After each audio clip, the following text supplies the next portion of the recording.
Hello नमस्कार मेरे प्यारे विद्यार्थियों।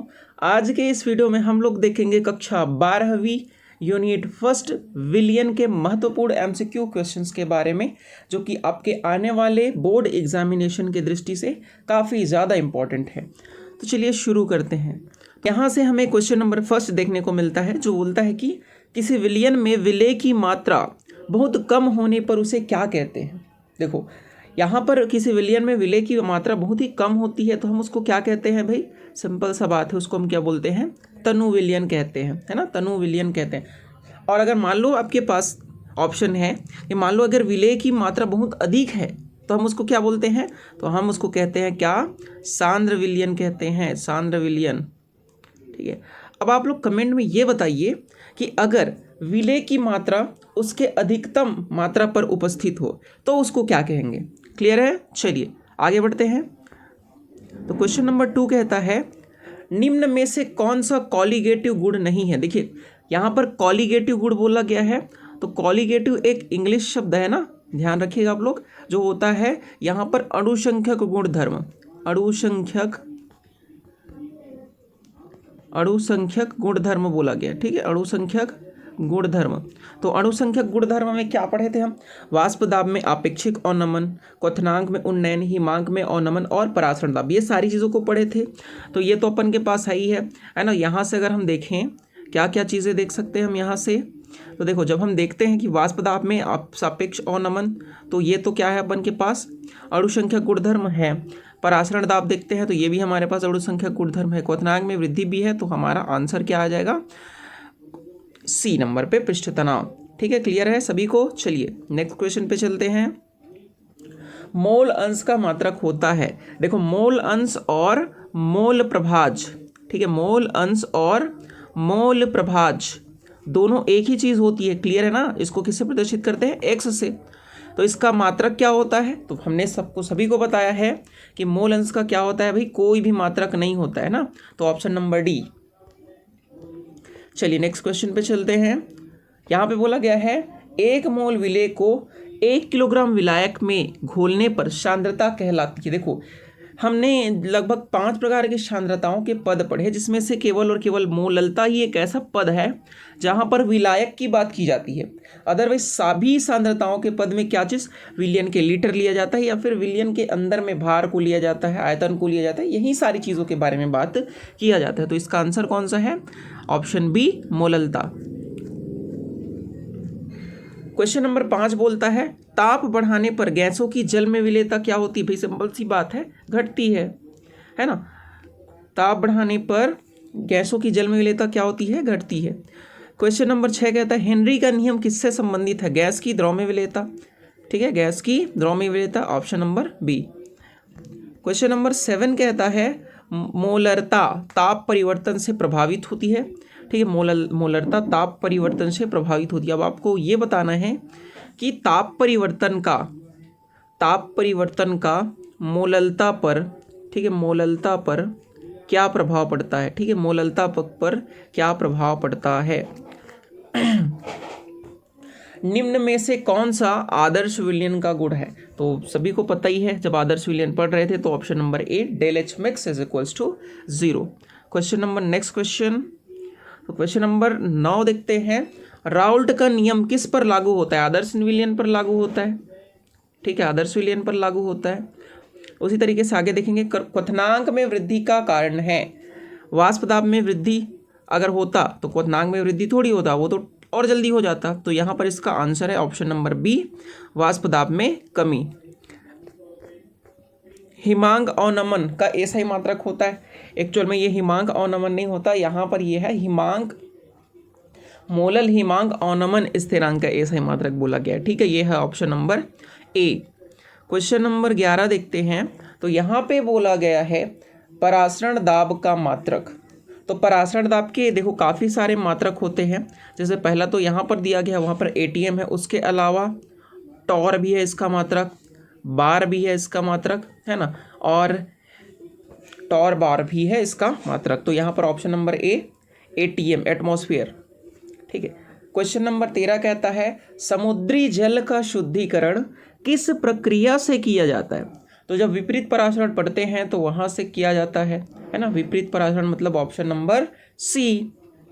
नेक्स्ट क्वेश्चन देखते हैं, वाष्पशील द्रवों के आदर्श विलयन के लिए, वाष्पशील द्रव के आदर्श विलयन के लिए क्या होता है भाई, सारे फोर्सेस क्या होने चाहिए, आपस में बराबर होना चाहिए, मतलब ऑप्शन नंबर ए और बी के बीच का आकर्षण बराबर होना चाहिए, ए और ए के बीच के आकर्षण के एवं बी और बी के बीच के आकर्षण के।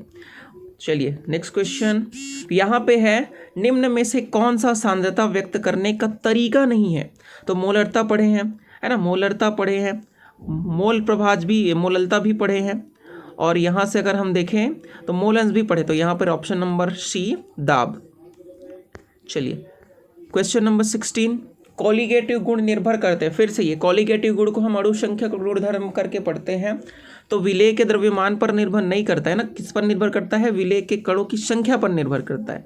क्लियर है सभी को। चलिए नेक्स्ट क्वेश्चन, वेंट हाफ गुणांक 17 नंबर का क्वेश्चन कहता है वांट हाफ गुणांक दर्शाता है, तो यहाँ पर ऑप्शन नंबर सी विलेय का संघटन दर्शाता है। संघटन मतलब वहां पर संगुणन हुआ है कि वियोजन हुआ है, इस चीज को बताता है। क्वेश्चन नंबर 18 देखते हैं, यदि कोई विलेय विलयन में आयनित होता है तो आई का मान कितना होता है, 1 से अधिक होता है, 1 से अधिक होता है। ठीक है, यहाँ से मोलरता का सूत्र, यहाँ से अगर मोलरता का सूत्र अगर हम देखेंगे तो मोलरता यानी m, तो या अगर हम पहले तो फॉर्मूला लिख लेते हैं m का मान क्या लिखते हैं हम यहाँ से NB/V। ये क्या है, विलेय का मोल की संख्या बटे विलयन का लीटर में आयतन, है ना, नहीं मतलब ऑप्शन नंबर ए, यहाँ पर टिक लगाना है हमें, ऑप्शन नंबर ए। अगला क्वेश्चन देखते हैं यहाँ से, तो क्वेश्चन नंबर 20, निम्न में से कौन सा कॉलिगेटिव गुण है।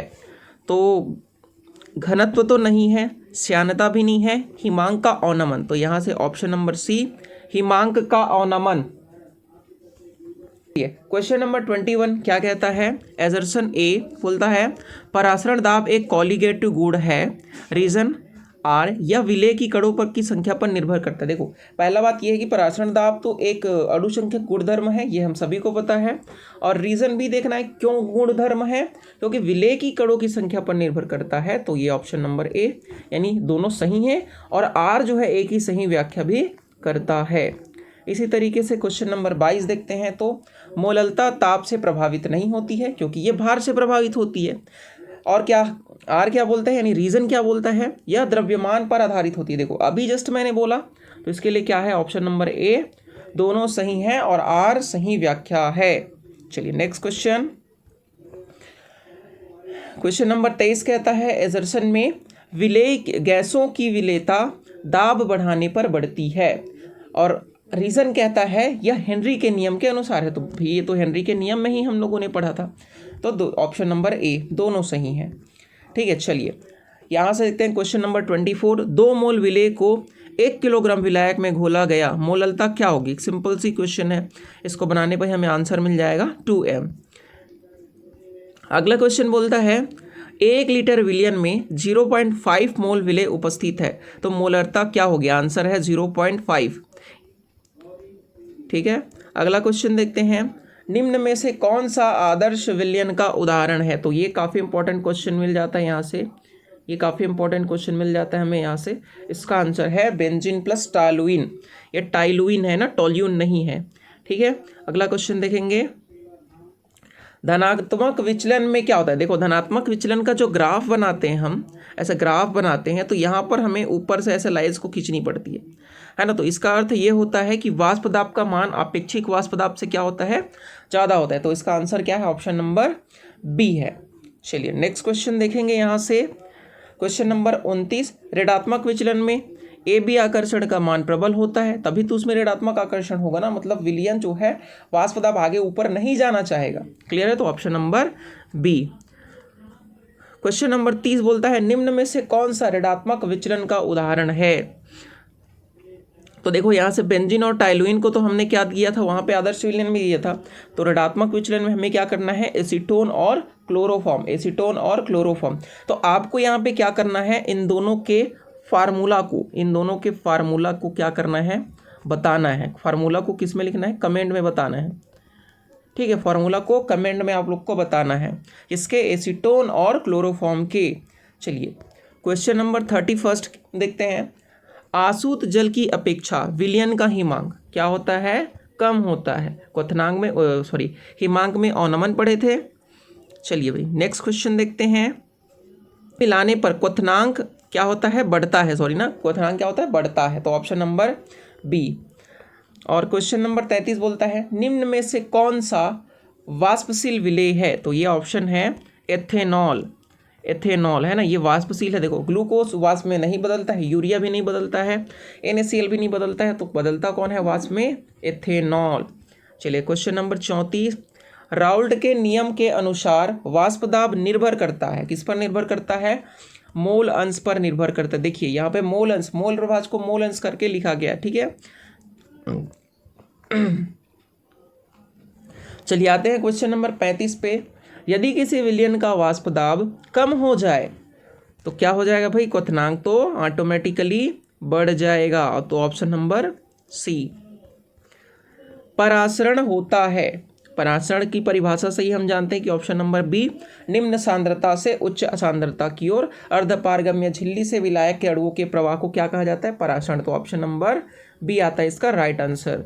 चलिए यहाँ पे अर्धपारगम्य झिल्ली किसे गुजरने देती है, तो केवल और केवल विलायक के कणों को गुजरने देती है। क्लियर है सभी को, केवल और केवल विलायक के कणों को गुजरने देती है।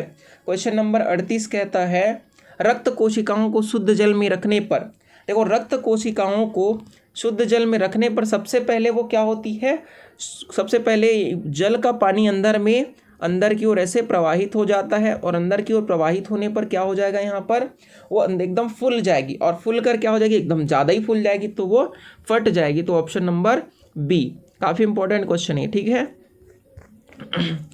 आइसोटोनिक विलयन मतलब समपरासरणी विलयन, तो इनमें क्या होती है, परासरण का क्रिया जो है नहीं होता है। तो ऑप्शन नंबर बी। क्यों परासरण की क्रिया नहीं होती है, क्योंकि इनके परासरण दाब क्या होते हैं, आपस में बराबर हो जाते हैं, और परासरण दाब आपस में बराबर हो जाएंगे तो भाई उसमें परासरण की क्रिया नहीं होगी, ऑब्वियस बात है ना।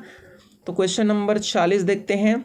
निम्न में से कौन सा कॉलिगेटिव गुण नहीं है, श्यानता नहीं है ना, क्वथनांक में वृद्धि, हिमांक में अवनमन, परासरण दाब, सारी चीज़ें तो है ही है, ठीक है। Question number 41।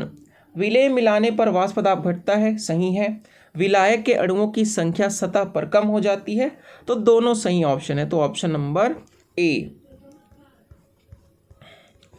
क्वेश्चन नंबर 42 बोलता है मोल अंश का कोई मात्रक नहीं होता है, बिल्कुल राइट बात है, यह समान मात्रकों का अनुपात होता है, तो दोनों सही होता है, इसीलिए तो इसका यूनिट नहीं बन पाता है ना।